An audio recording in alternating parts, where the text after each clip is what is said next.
Now that's the devil's breath.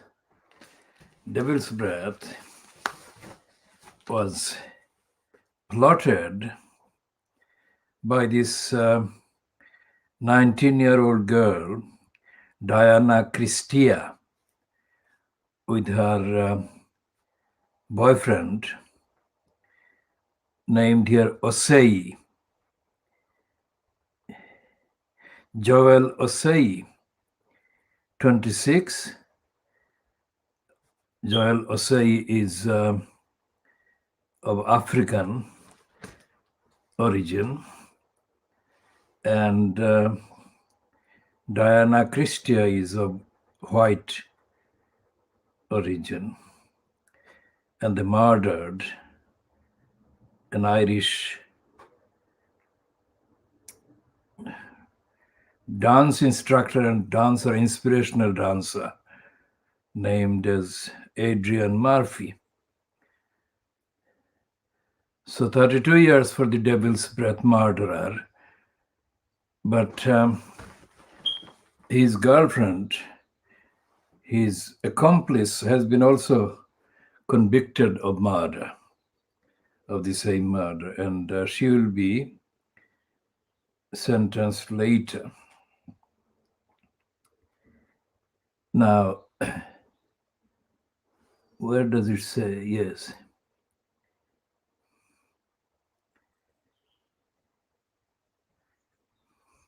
They don't say the date when the court will sentence Diana Christia, 19. Looking at her face would not give any clue as to her lethal behavior and conduct. Quite what motivated them, Joel Osei and Diana Christia to murder this man, has not been published yet, not as far as this Irish Post, which calls itself the voice of the Irish community in Britain since 1970. We haven't seen any report about the reason, if any was disclosed, for this heinous crime, and it raises more questions about the society and the government and the various agencies that are supposed to protect people from drugs. Now, who is regulating drugs, and what happens in the various dating kind of scenario situations? Who regulates the dating?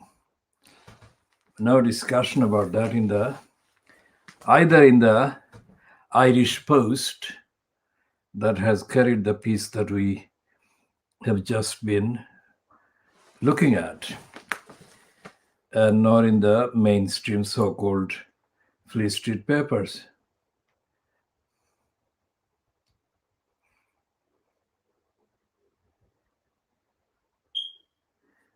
And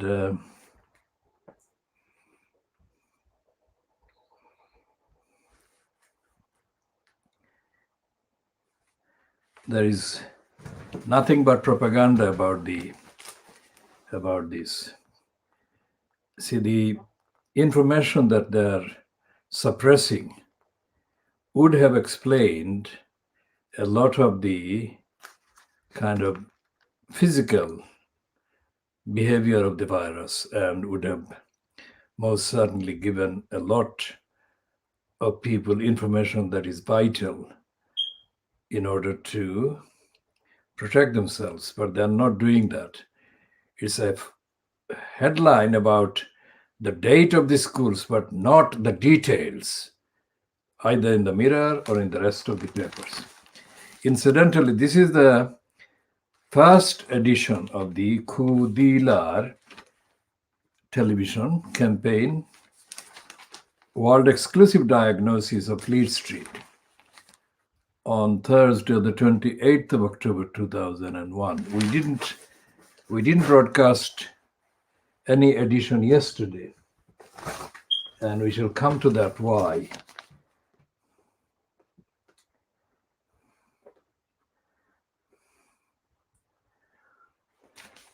We didn't broadcast anything yesterday, Wednesday, on 27th of January 2021, because there was no access to the outlets that we needed to access the outlets where we get the newspapers from.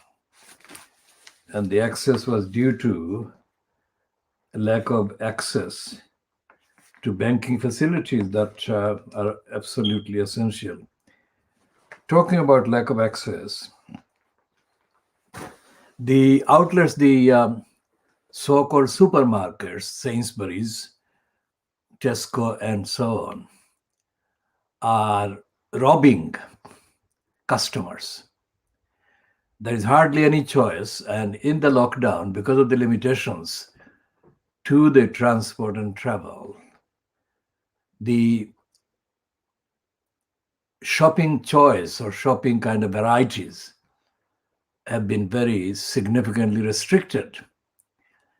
So the stock maintained by the supermarkets is offensively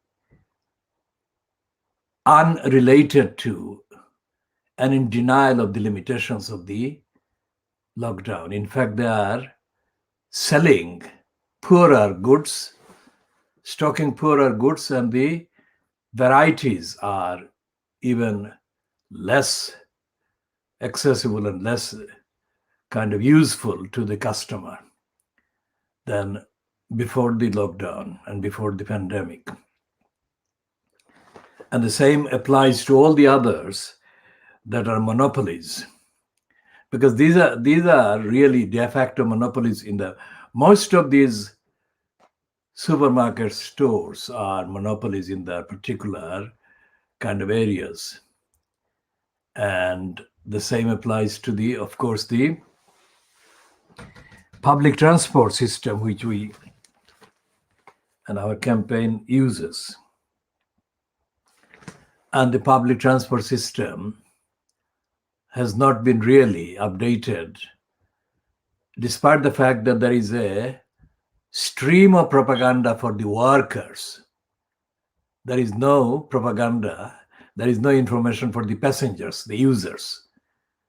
So when we say stream of propaganda for the workers, we don't say that by denying the workers' basic rights and safety needs and all the others.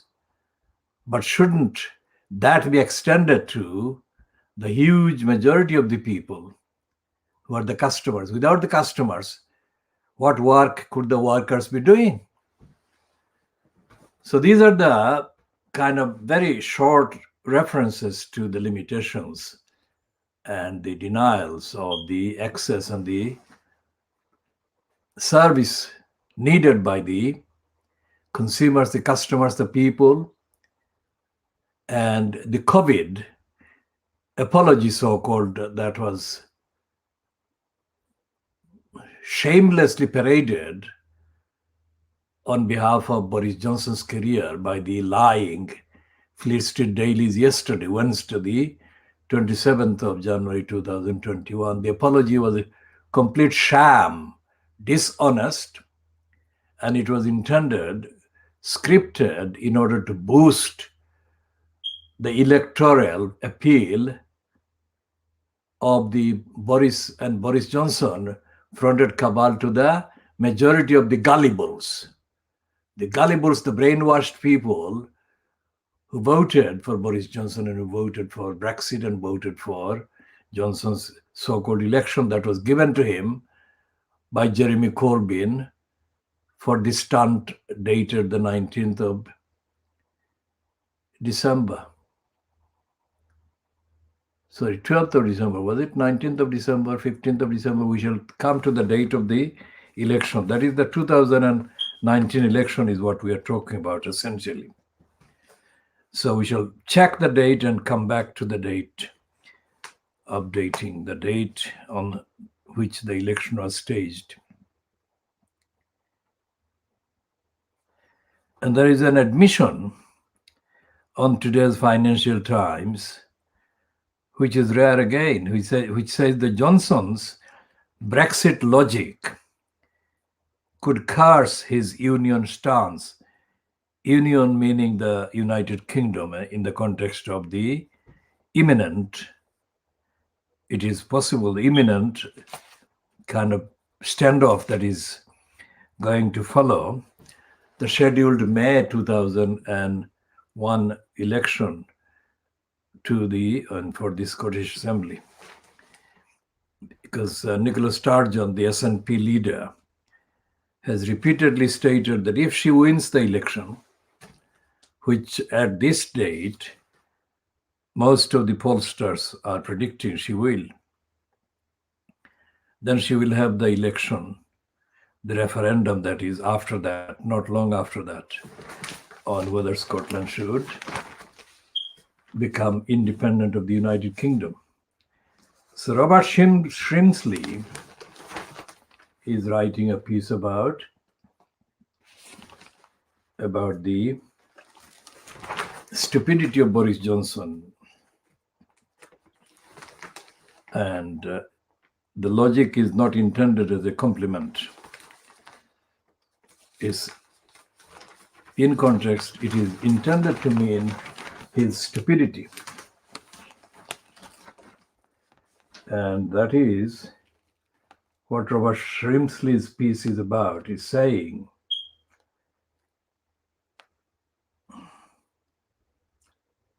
that there is no whiz to save the Union, that is the United Kingdom.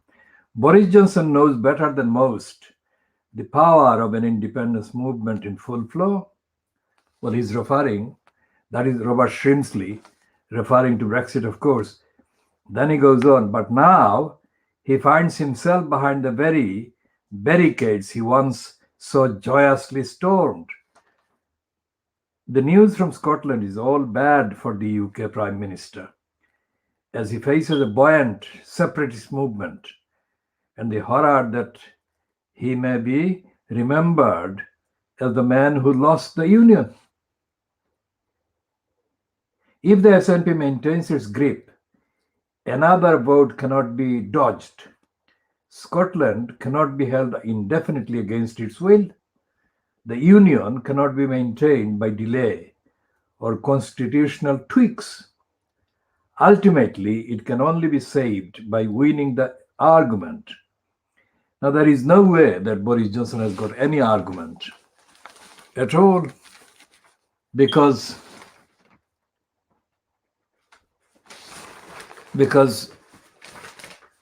the Scottish case for independence, of course, is stronger now than it has been for some time, but it has been, if it has ever been given any credibility, it has been given the credibility by the likes of Boris Johnson and other liars. For example, in 2006, we published detailed series of defense of the Scottish people, not at all anything to do with any relationship with the Scotch SNP or any party. Objectively, thoroughly, objectively evidence-based, we condemned the serial statements by Ken Lying Still Livingstone, who was the corrupt incumbent in the corrupt post of London mayor in 2006, and he was echoing the City of London and other crooks, condemning the Scottish people and saying that the Scottish people are getting more money from the English than they deserved, and also that London was suffering because of the alleged excessive benefits per head the discourse we're getting from England, and London was suffering. That's the line that Ken Lying Still Livingstone was peddling in his then desperate bid to stay in power after the 2008 then scheduled so-called election. So the so-called socialist, criminal, liar, Ken Lying Still Livingstone was as much anti-Scottish as the racist Boris Johnson. So Robert Shrimsley's piece today in the Financial Times is not bringing anything new, only repeating the obvious in a topically updated kind of form. We say topically updated because in the editorial today, on page 22 of the Financial Times, they say the heading is a grim accounting of the UK's virus mishandling. Now that is coming 2 days after Johnson issued the completely dishonest but dressed as abject apology for the deaths of 100,000 people that his regime caused. And let's read the first paragraph of this Financial Times editorial.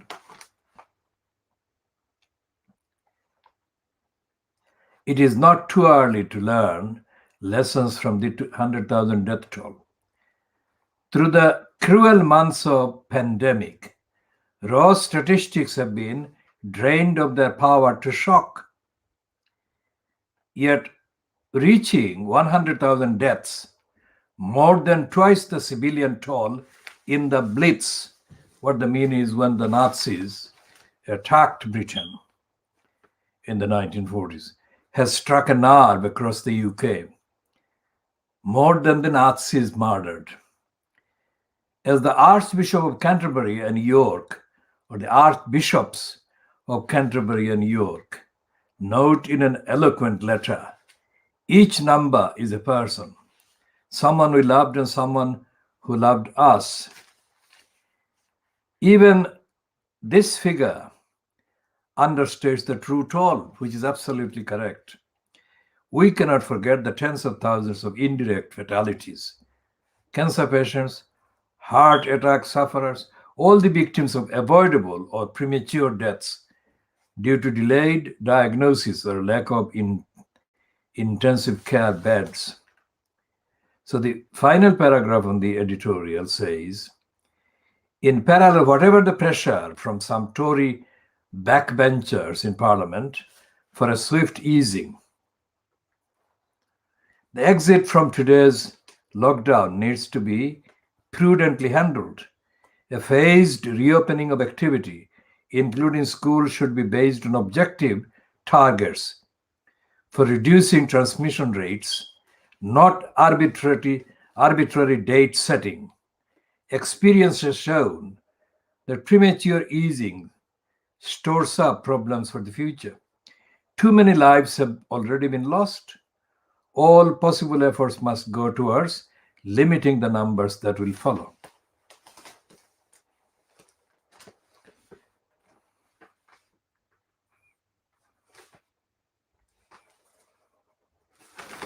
So that is the editorial ending in the Financial Times. And there are letters, of course.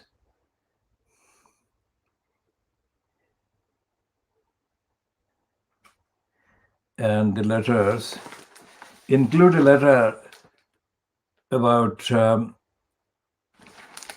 the EU must not blindly sign up to Biden's China policy. And the main letter, the main display is by somebody called Peter Hughes Smith, Chief Executive of CCLA, London EC4 UK. Now, what is the CCLA?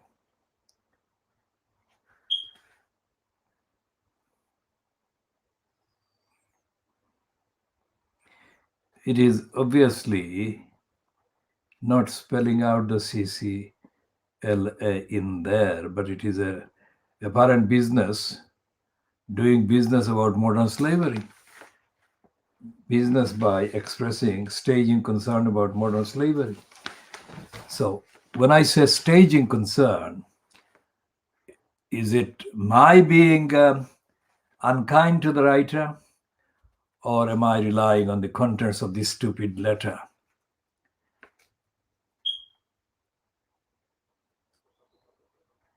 It says that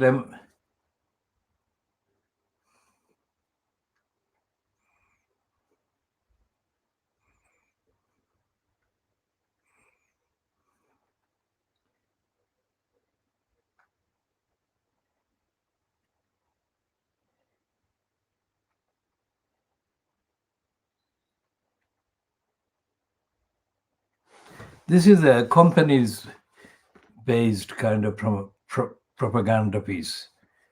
It's not against slavery. It's against action that would expose and end slavery. And the action is based on companies profiting from staging stunts as if they are doing the anti-slavery things.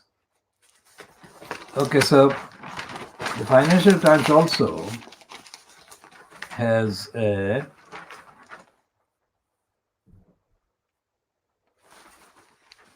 piece about China and regulation. And there are two pieces. One is the Financial Times Big Read, US Politics and Business. And it says, Manhattan District Attorney Cyrus Barnes is leading a criminal probe that could have dire consequences for the politician's real estate empire. But filing charges against a former president is rife with risk, and it's written by Joshua Shafin. It's a so-called big read, which we do not have to read in full. And there are film review by Danny Lee, which is headed Archaeology Movie Has Drama in Spades. We shall talk about archaeology in the context of the contents of the kitten's house that was attacked by gangs of criminals in 2012 in Brick Lane, London, E1. We shall talk about archaeology, and we shall talk also about the word blitz that the Financial Times today has used in its editorial, talking about the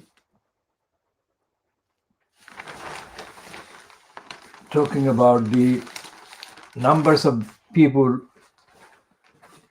who have been killed by the virus, exceeding the numbers killed by the Nazis' complete total attack on Britain in the 1940s. And we used, in September 2012, in published items about the attacks on Brick Lane, and which we called Blitzkrieg in Brick Lane. And we shall be updating on that in due course, of course. And the Boris Graf is running a piece without any quotation marks, which says European Union demands British vaccines. And it says in the subheading, Johnson refuses to relinquish UK-made doses as European Commission orders AstraZeneca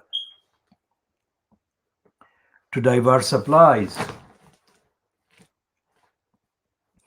And the second front page main heading is schools to remain closed until March under three-step plan. And there is another surfacing of Tony Blair about the vaccine. And the headline, Peddling the Liar, is UK must lead on vaccine passports. Nothing stops Tony Blair shamelessly surfacing.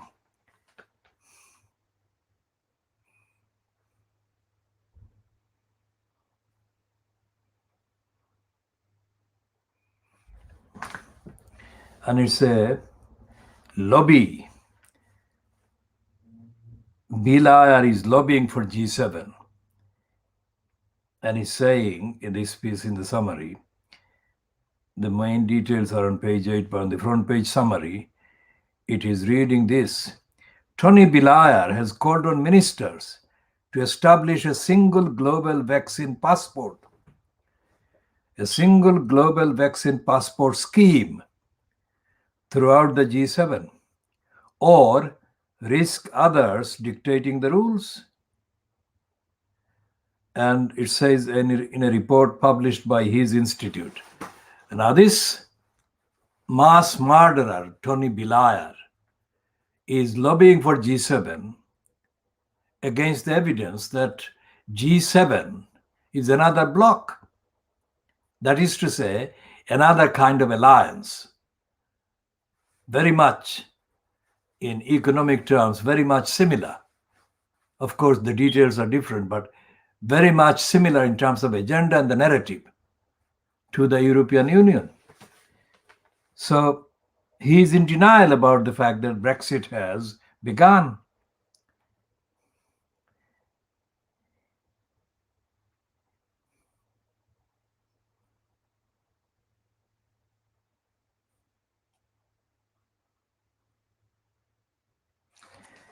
And the fact that the American FBI and the American police in the main has been infiltrated by racists for years is admitted here, but not in the way that we are describing it. It says that the Proud Boys leader is a former FBI informant. The leader of the Proud Boys extremist group has been unmasked as a former FBI informant. Enrique Tarrio, 36, worked undercover exposing a human trafficking ring and helped with drug and gambling cases, according to court documents. The disclosure has raised questions over why police did not take further steps to secure the US Capitol ahead of the riots on January the 6th. At least half a dozen members of the Proud Boys were arrested over involvement in the riots.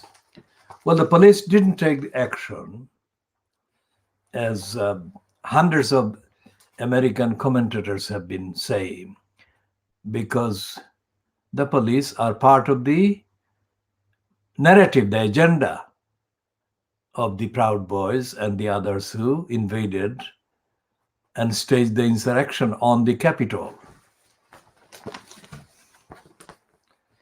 Will Biden do anything to end the racist infiltration? The answer is no.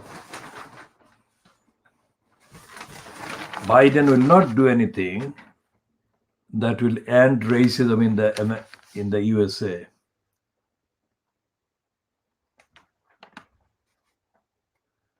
And the Boris graph is running all kinds of contradictory pieces. And this right-wing racist, Madeline Grant, is arguing against prosecuting Boris Johnson for the causing mass murders.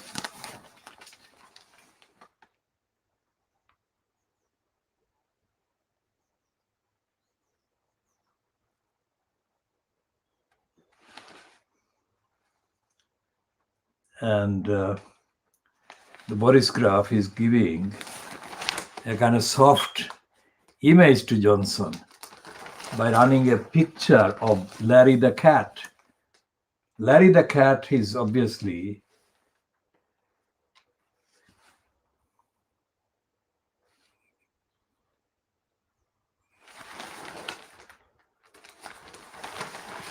less promoted, in fact, hardly ever mentioned, while the dog has been over promoted.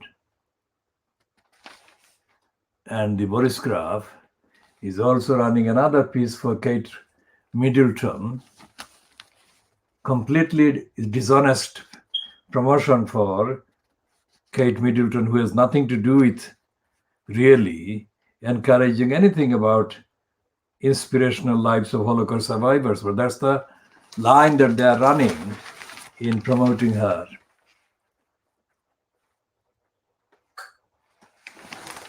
And then they are running a piece for India as against China. They're not calling it India, but that's what it is. The page 12 on the Boris Graf is saying UK may join Asian NATO to counteract China. Asian NATO is nothing to do with Asia.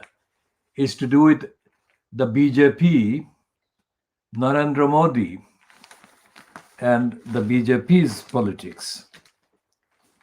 The BJP has accused patriotic Indian farmers of being agents of China and Pakistan, but the actual legislation attacking the farmers that Modi has promoted and BJP has promoted attacks Indian farmers.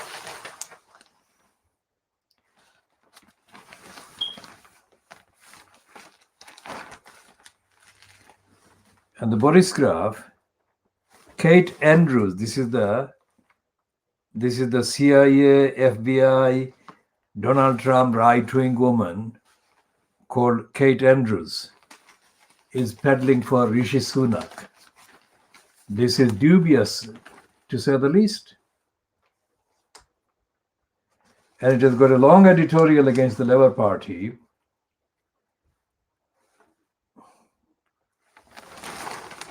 And there is a piece by Cheryl Jacobs. Now, Cheryl Jacobs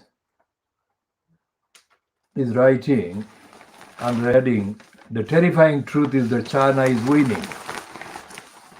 So there is a China bashing going on in Fleet Street. Now, we are not connected, aligned with any government, either UK or internationally. But we are making objective comments. And the contents of the comments are against China in Fleet Street in the last 4 or 5 weeks are totally dishonest. That is what we are pointing out. If they were honest and if they were connected with the kind of behavior of the UK government over the past, let's say, 20 years, following the departure of the UK as a Hong Kong owners, if you like, then we would have been acknowledging that. But that has not been happening. And the abusive, insulting, outrageous reference to the Uyghur Muslims being victimized and persecuted, as exploitatively mentioned by Dominic, the racist, anti-Muslim liar, Rab, is unacceptable on the evidence. Rab has not condemned the Burmese for murdering, massacring, genociding against the Rohingyas, nor has Johnson, nor has any of the British government ministers or foreign secretaries. So the China bashing line is China bashing.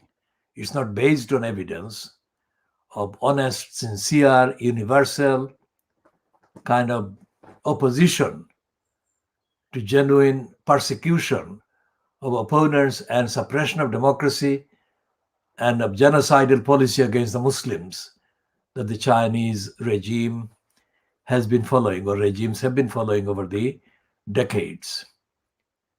It is opportunistic and short-term and dishonest stance and stunts being made by the UK government.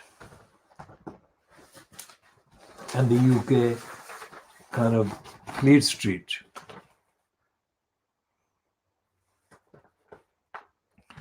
And in the business section of the Boris graph, there is a headline,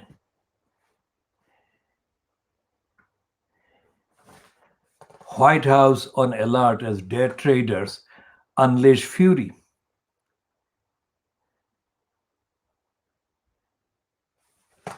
And it says in the subheading, Reddit is the company that is Reddit, REDDIT.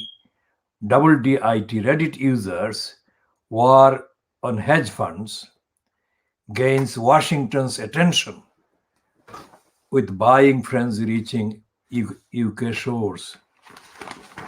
And it's all about the market and the capitalist corruption.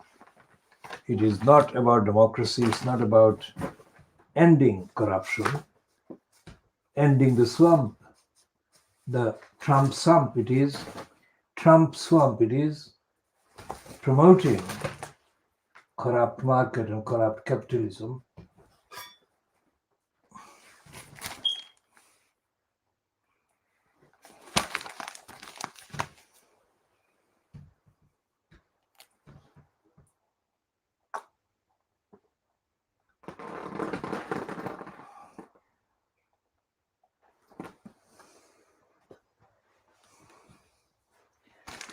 And the Guardian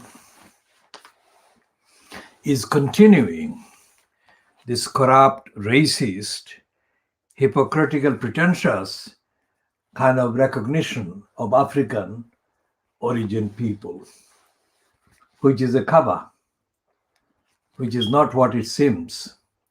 And this one is about a woman they're describing as pioneer who told the story of Black women in Britain.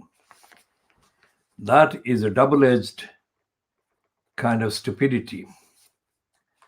Why? Because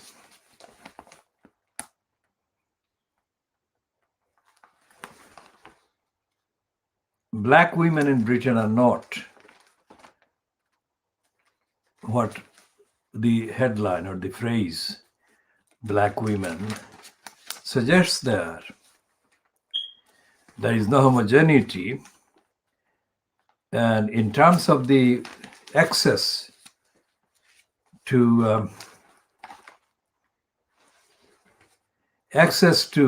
income and equality, Black women, most of the Black women are in lower income categories, and the women that are in lower middle class or middle class groups of income and who are Black as well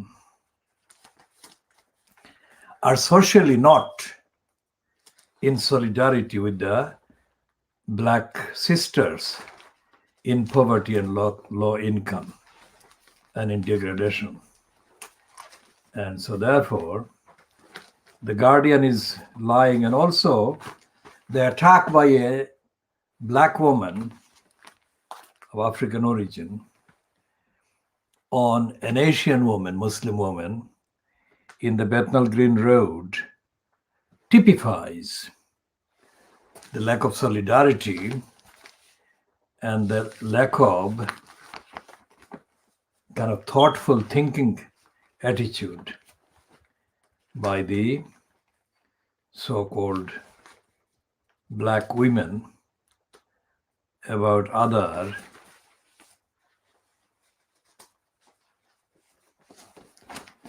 Black people in the wider category. They're talking about, this one is about Beverly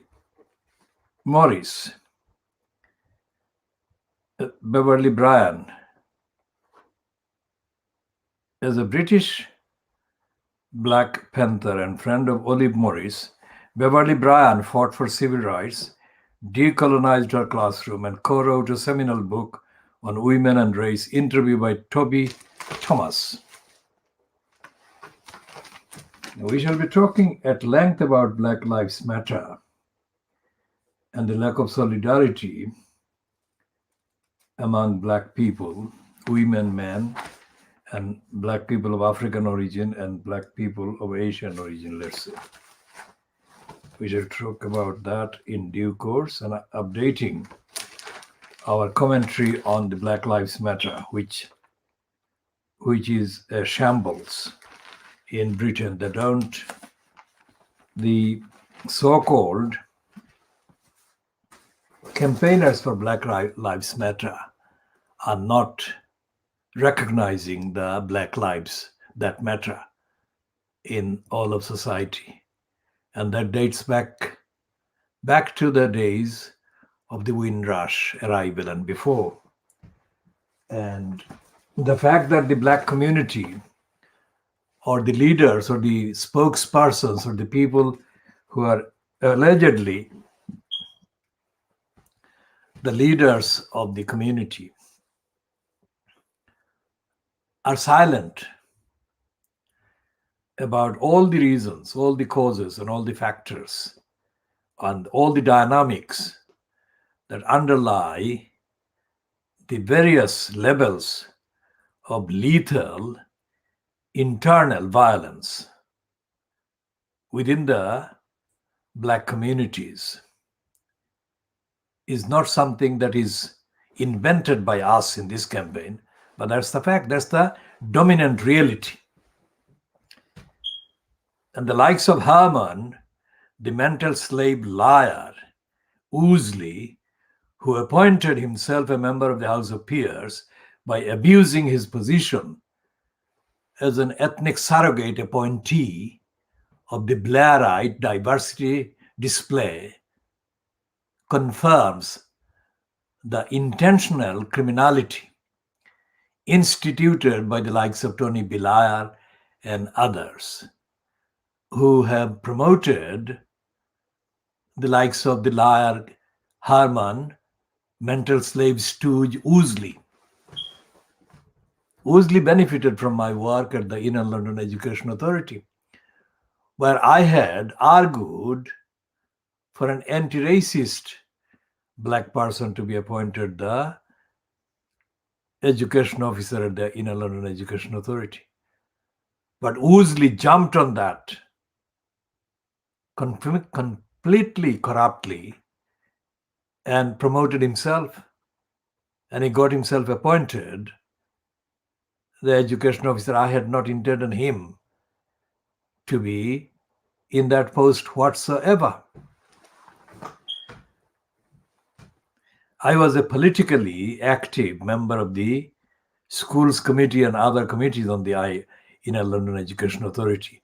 And Ousley was a career mental slave appointed in a post in the Inner London Education Authority, while the racist liar Peter Newsom and William Stubbs had been incumbents in the post serially. And I wanted to have the Inner London Education Authority become, as much as it could be, made an anti-racist education authority. So in the context of all the arguments that I had been making for years, I had said that the next education officer, which is the equivalent of the chief executive, should be an anti-racist, committed, knowledgeable, intelligent, honest, ethical, moral, anti-racist.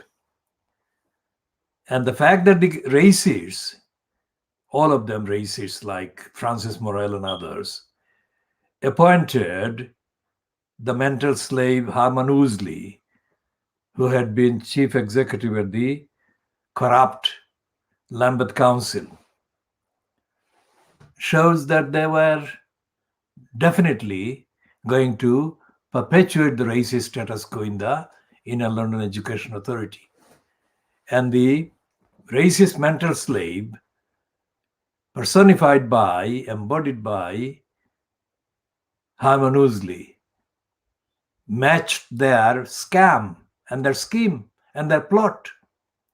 He was undeniably of black origin. That's it. That is why when the Guardian promotes a woman who's the voice of the black women in Britain, we have to look at the evidence, examine the evidence. And the Guardian is racistly doing exactly what Frances Morel and her immoral cabal at the Inner London Education Authority racistly did by appointing the mental slave stooge Harman Ousley as the education officer at the Inner London Education Authority. I was the only one campaigning for an end to racism in the ILEA and by the ILEA. Anyone who claims that they too were doing the same as I was doing must produce the evidence. Of course, there were hundreds of others who did say the ILEA was racist. But did they take any risk? Did they actually lose anything as a result of any stance that they took against the racist policies of the ILEA? I did every time. So that's the difference.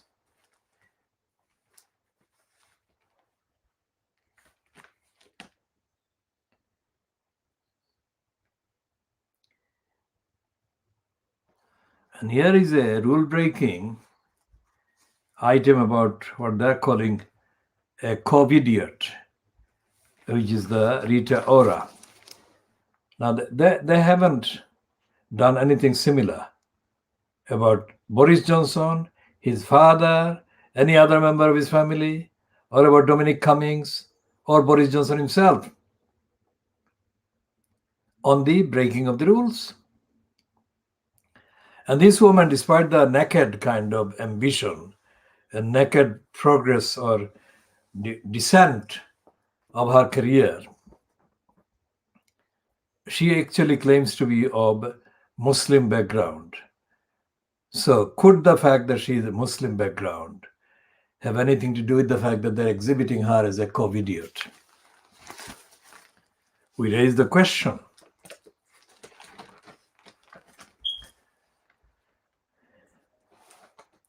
And they've got more stupid piece about Kate Holocaust tribute, Kate Middleton. Can you imagine? They're suppressing and they're hiding the fact that millions of people are suffering from racism, racist denial, racist obstruction, racist discrimination today. And they're promoting this racist Kate Middleton as a heroine. I mean, that is the idiocy of this scum. So if Rita Ora is an idiot, then so is the son and the scum. And they're saying that the video of her party at the restaurant, she gave a bribe of £5,000 has been deleted.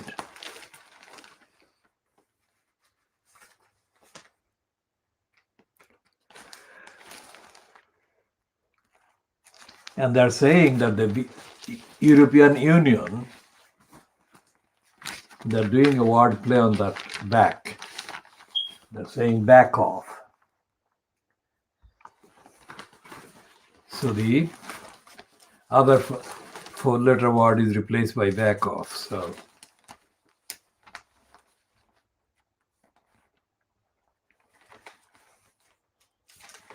this is full of rubbish. There is no real information about what is going on. There is propaganda, and there is propaganda.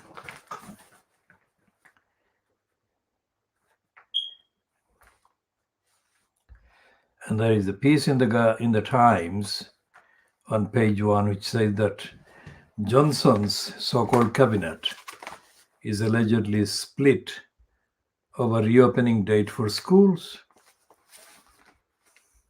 And the other main headline, the main one, is about UK supply of vaccine more than is needed.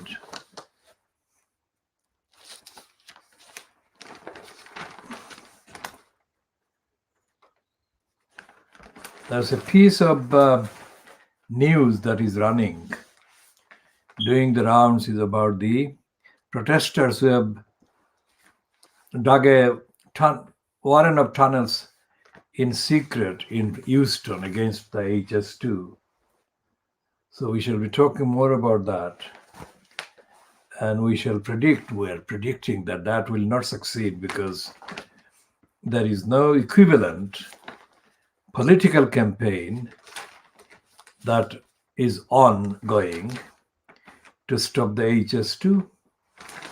And the reason is that the racists who are mainly involved in the anti-HS2 campaigns are refusing to take the lesson from us and do the political equivalent of what we did against the Crossrail hole.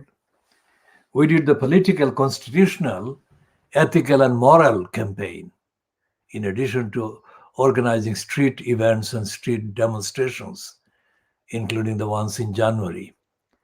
The ones in January included the 17th of January and 22nd of January 2006. And we have repeatedly pointed out that the best and the most effective way to guarantee an end to the HS2 is to follow what the Khoodeelaar campaign did. But the racists, whom we are following for evidence purposes, most of the racists running the apparently anti-HS2 Twitter accounts, totally remain silent on our advice and our solidarity. We're not doing that for their response. We're doing that for evidence, to show how the racists are determined to even lose the campaign against HS2 rather than acknowledge what they know and what is on the facts. A non-white campaigning leadership, that is what Khoodeelaar campaign is, and they don't want to accept that. And we are doing the following of the various Twitter accounts run by racists for evidence. And we are also following a number of other accounts. And we notice the extent of racist denial by those operatives running the accounts. We don't need, and our policy is normally not to follow any account, but any account that we do follow must be treated as our following, strictly based on evidence and evidence gathering, investigation, moral, factual. And the Brexiteering Daily Mail is running an anti-EU line about the vaccine. This is a line that is completely artificial. I mean, the fact is that the Oxford AstraZeneca are really promoting, doing the market. They want to sell the vaccine to as many people as possible, as many countries as possible. And India is one of the biggest customers for the AstraZeneca product.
And this is a continuation by the lying Daily Mail about the laptop. They should be talking about the HS2, the money that the HS2 is being kind of given, the billions. That should be actually diverted. HS2 should be scrapped and the money should be used for health, school, employment, and poverty reduction and homelessness. So they are doing the tunnel thing here against the tunnel. Well, against the HS2, the tunnel against the HS2.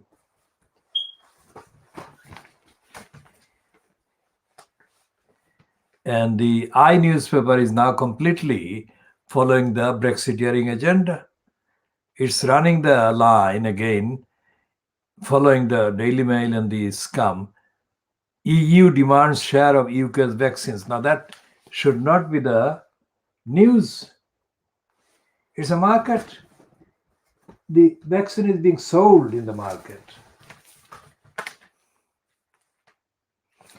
But they're doing the same thing in here on the Beaverbrook Express, which is what the I newspaper is running, the agenda, the narrative. They should not be objecting to products being bought by customers. The EU is a customer, it's not